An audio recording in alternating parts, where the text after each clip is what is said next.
जी तो प्यारे बच्चों, कैसे हैं आप? मैं उम्मीद करता हूं कि आप सब ठीक होंगे। प्यारे बच्चों, आज की वीडियो में बात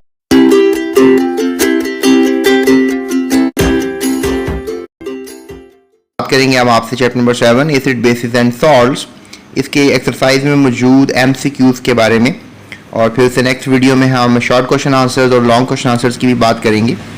सो welcome to GS academy YouTube channel. So चलते हैं अपने क्वेश्चंस की तरफ। जी तो प्यारे बच्चों, पहला सवाल ये किया जा रहा है, एसिड बेसिस एंड सॉल्ट्स की ये कहानी है। The king of chemicals is, बहुत ही प्यारा सवाल कि आखिर केमिकल्स का किंग कौन सा है।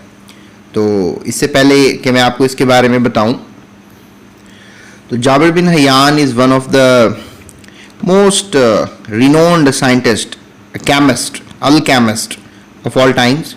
इसने 3 एसिड्स डिस्कवर किए थे, सल्फ्यूरिक एसिड, हाइड्रोक्लोरिक एसिड और नाइट्रिक एसिड। या फॉर्मूले तीनों याद कर लें। और इसमें जो सल्फ्यूरिक एसिड इसने डिस्कवर किया था, इसे हम गंधक का तेजाब कहते हैं। सल्फर होता है गंधक, ठीक है, इंग्लिश में इसको सल्फर कहते हैं, गंधक उर्दू में कहते हैं। तो गंधक का तेजाब जो है वो केमिकल्स का किंग कहलाता है। लिहाजा sulphuric acid is called as the king of all chemicals. ये बेस है, that is potassium hydro oxide, इसे कास्टिक पोटाश भी कहते हैं।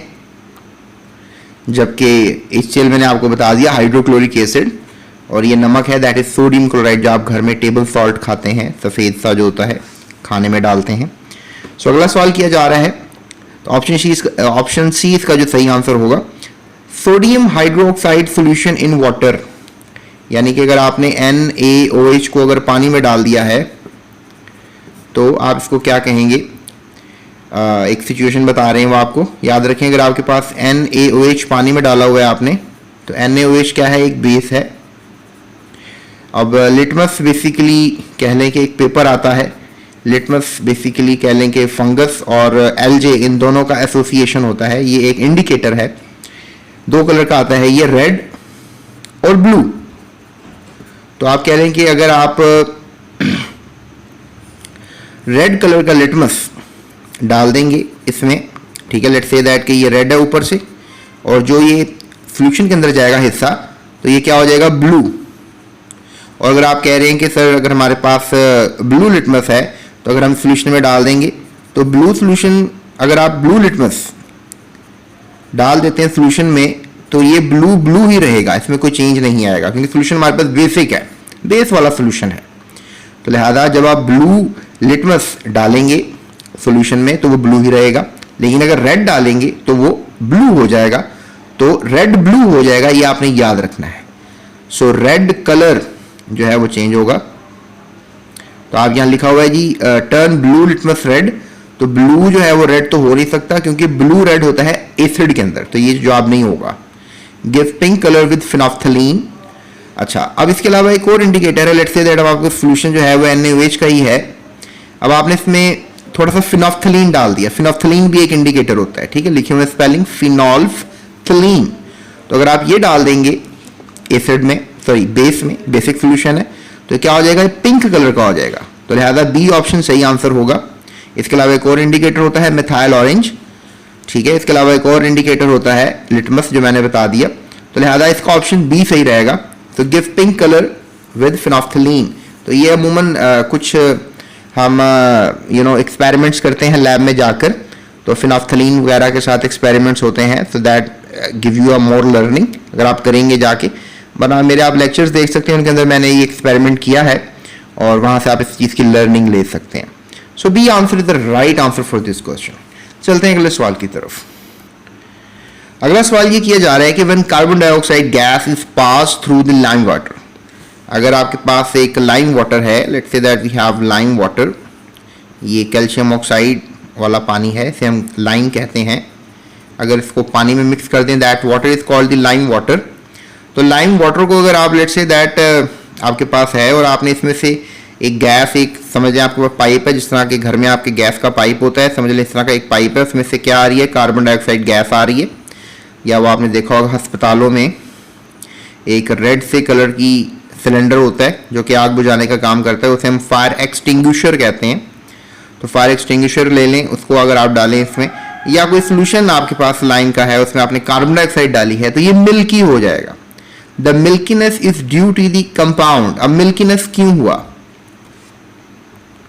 तो याद रखिएगा कि जो कार्बन डाइऑक्साइड है और कैल्शियम ऑक्साइड, ये दोनों आपस में रिएक्शन कर जाते हैं और कैल्शियम कार्बोनेट बन जाता है, ठीक है, CaCO3। तो इस वजह से मिल्की हो जाता है। तो कह रहे हैं कि कार्बन डाइऑक्साइड को अगर लाइम वाटर में डाल देते हैं, पास कर देते हैं, मिल्कीनेस आ जाती है। क्यों आती है? क्योंकि कैल्शियम कार्बोनेट पैदा होता है। So B option is a very right answer for this question. तो यही आंसर होगा इसका। उसके बाद अगला सवाल, lactic acid is found in. Lactic acid जो है वो किस में मिलेगा? तो आपने मुझे अभी कमेंट करना है कि लैक्टिक एसिड का क्या फॉर्मूला होता है। एक ऑर्गेनिक एसिड होता है। ये जब दूध जो है, कह लें आपके पास पतीली में दूध है, तो पतीली में दूध जब खराब हो जाता है तो उसमें खटास पैदा होती है, तो लैक्टिक एसिड की वजह से होती है। तो अगर आप बहुत ज़्यादा भागें तो आपके जो मसल्स होते हैं उसमें भी लैक्टिक एसिड हो जाता है, आपको फटीग हो जाती है, फटीग, तो ये भी लैक्टिक एसिड की वजह से होती है।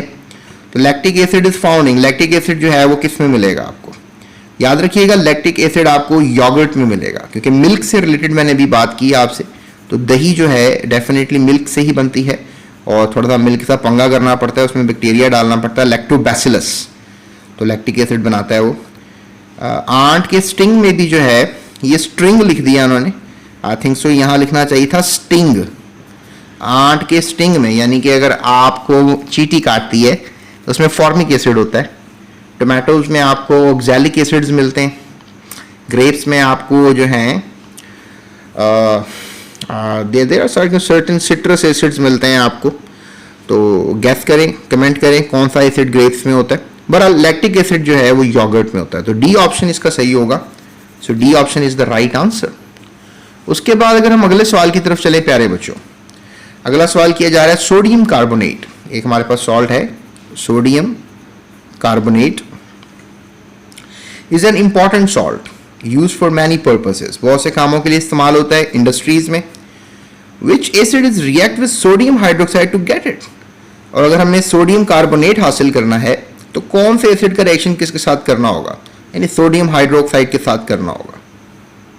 ये छोटा सा ब्लॉग दिया था इन्होंने, इसमें लिखा भी हुआ है, ये सब याद कीजिएगा आप। ये स्टिंग है ना, मैंने भी आपको स्टिंग बताया। एंड स्टिंग के अंदर आपको फॉर्मिक एसिड मिलेगा, विनेगर आपको एसिटिक एसिड में मिलेगा, टोमेटोज में ऑक्सैलिक एसिड बताया आपको, सिट्रस फ्रूट, ये जो खट्टे फ्रूट होते हैं माल्टा वगैरह, इसमें सिट्रिक एसिड मिलता है। इमली में, ग्रेप्स में आपको टार्टेरिक एसिड मिलता है। मैं कमेंट में आपसे आपने कमेंट कर दिया होगा ये वाला। योगर्ट में लैक्टिक एसिड, अभी मैंने आपको यही बताया। एप्पल्स में मैलिक एसिड, बहुत इंपॉर्टेंट सवाल है। फैट्स के अंदर स्टेरिक एसिड होता है। तो एसिड्स बहुत से हैं। तो अभी अपने सवाल के जवाब की तरफ चलते हैं। तो मैं आपकी बुक देख रहा था, उसमें तो मुझे नहीं मिला कोई इसका जवाब, मैं खुद आपको बता देता हूँ। देखें, कार्बोनिक एसिड से मैं रेफरेंस लेना चाहूँगा। तो सोडियम हाइड्रोक्साइड है, ओके। सो ये हमारे पास सोडियम हाइड्रोक्साइड का फॉर्मूला है, आई होप आपको नज़र आ रहा होगा। और ये कार्बोनिक एसिड है प्यारे बच्चों, ठीक है।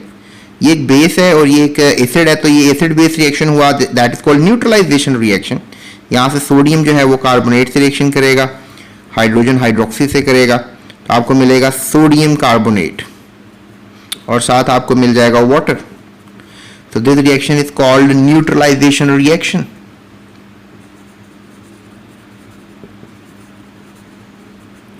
ठीक है जी, इस रिएक्शन को क्या बोलोगे? Neutralisation reaction. और carbonic acid is the right answer for this question. लिहाजा सी जो है इसका सही जवाब होगा। नेक्स्ट वीडियो में बात करेंगे आपसे शॉर्ट क्वेश्चन आंसर्स की। हमारे साथ रहिएगा इस चैनल के साथ। डिस्क्रिप्शन में लिंक है, प्लेलिस्ट का लिंक है, उसमें आप तमाम चैप्टर्स की वीडियोस देख सकते हैं, टोटली फ्री ऑफ कॉस्ट, कोई पैसा नहीं लेंगे आपसे। तो पैट्रियन पे मेरा अकाउंट है, अगर आप कुछ डोनेट करना चाहते हैं तो वहाँ डोनेट करें, ताकि मैं इस तरह की बहुत सी वीडियोस आपके लिए बना सकूं। और इसके अलावा अपना ख्याल रखिएगा। इस चैनल का भी सब्सक्राइब आपने कर लिया होगा, होप सो। आपकी सब्सक्रिप्शन जो है हमें हौसला देती है। So that's it, thank you so much, अपना ख्याल रखिएगा।